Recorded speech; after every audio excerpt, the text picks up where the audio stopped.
Welcome into episode 4 of Real Rock Guitar Mastery. My name is Brandon Paul. Thank you so much for being here, a part of my YouTube channel, as always. This episode is all about your rhythm playing, creativity, and so much more. Starting off in section 1, focusing on chord voicings and creativity. This is where we can really take basic power chords that we would use in so much of rock music, but add in some really cool colors that we can paint the picture with. The progression that I came up with is really simple overall. It's just A5, C5, G5, B flat 5, C5 again, for returning back and repeating. But just playing that over and over could get pretty monotonous and pretty stock, very run-of-the-mill, right? So let me show you some of the chord voicings that I was using and the thought process behind it. So for A5, I went to an A sus2, and then I went to an A minor. And that's really cool, you know, adding in that suspension and then to a more stable chord, a minor chord. A lot of guys like George Lynch, DeMartini do cool things like that. So for C5, I went to C sus2, more suspended sounds, but then I added in the add 9, or the major third up top, I should say, thereby making this chord add 9.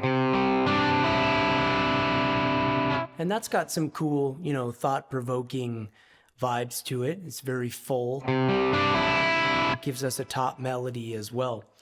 For G, I added in a cool little dyad, which is just G major, root and major third. But, you know, it spices it up. And then for B flat 5, I did start off with the power chord. Then I went to a B flat diminished. Nice little point of tension that a lot of people really wouldn't see coming.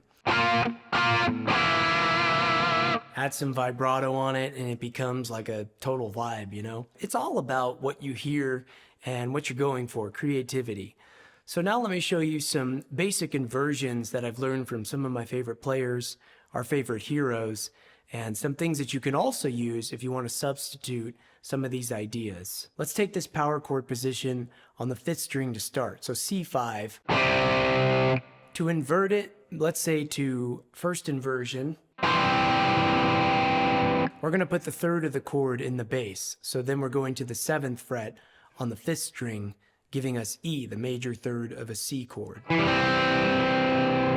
And that's a cool John Sykes style move right there. You know, you play the power chord and then slide into the inversion. I love that. Now we can also do a second inversion as well, or I guess I should say an inverted power chord.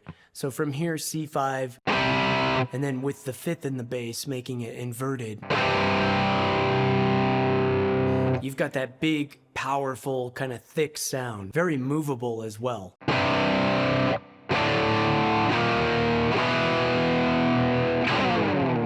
So now you're loaded with some great options.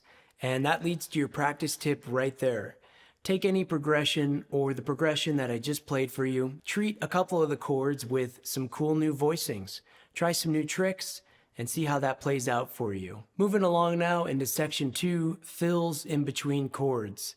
We've seen this from so many of our heroes, especially if you're like me and you're a big fan of a lot of the 70s and 80s guitar players, Eddie Van Halen, Randy Rhoads, Zakk Wylde, Jakey Lee, the Ozzy Cats. Now, if you're unfamiliar with what a fill is, it's basically just a musical idea of some kind, and in this context, you're throwing it in between some of the chords in your riff. Not so much, I would say, the forefront of the riff. Here's some really popular fills that you've heard from such legendary rock guitar players. Let's start with Randy Rhoads, something around A5.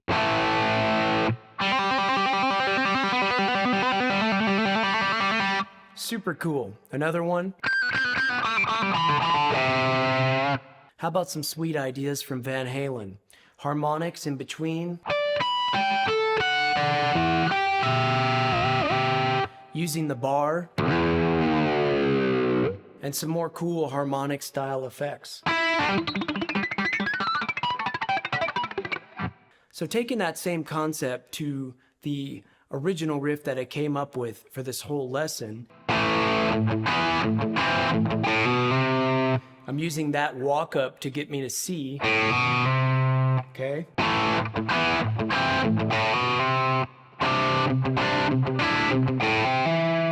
Bit of an arpeggio there, something that kind of came to mind.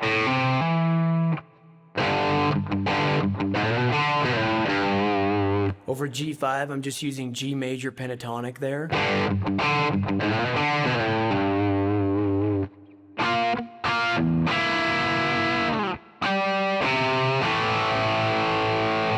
This all leads us to a great practice tip right there. Try to add in a great chord fill on maybe one or two of the chords that you're playing. Try not to overuse this. Again, don't make it, the forefront of what the riff is. These are just kind of fills that are happening in between. Section 3, sitting in the pocket.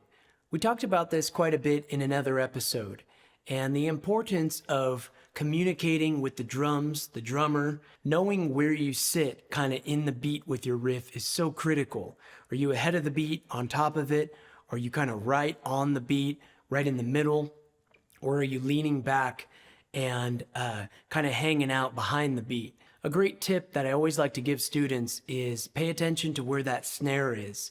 Really lock into that. That's going to really help subdivide the beat, and it'll help you kind of stay in place as you go. So let's bring back the drum groove now. I'm going to play that same basic progression, no crazy fills or anything like that. I'll play it the first time ahead of the beat, the second time kind of right on the beat, and the third time leaning back.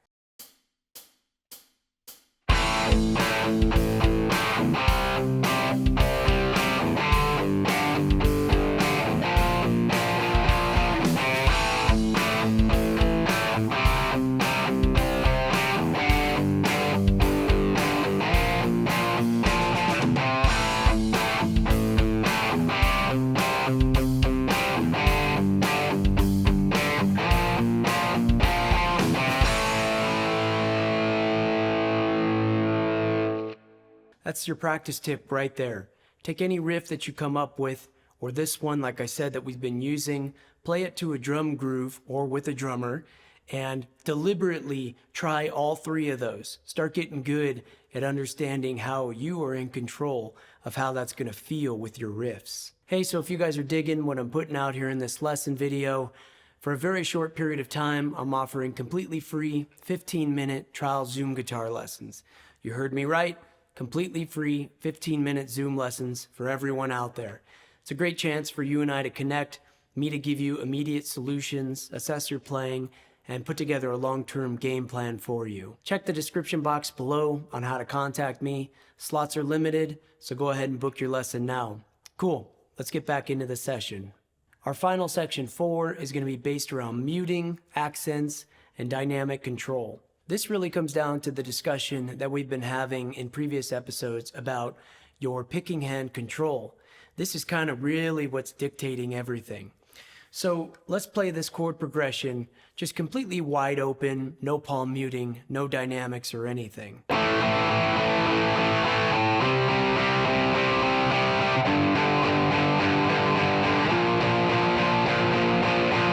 There's nothing wrong with that, but there's certainly no dynamics. There's not really much originality going on there. Now with a little bit of palm muting on some of the chords, as well as some accents, which I'm going to break down here in a second for you.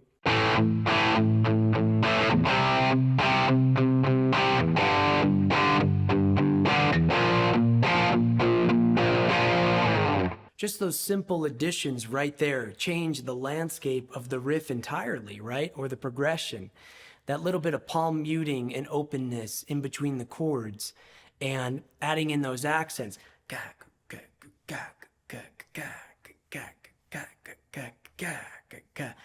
That was my best demonstration vocally, by the way. Please forgive me. But you can see how much control you have with that picking hand. It's so integral for those dynamics, control, and so much more. And there's your practice tip right there for this section. Try to record yourself back playing completely wide open on the progression, and then maybe adding in palm muting here and there, and then finalizing with some dynamics of accents.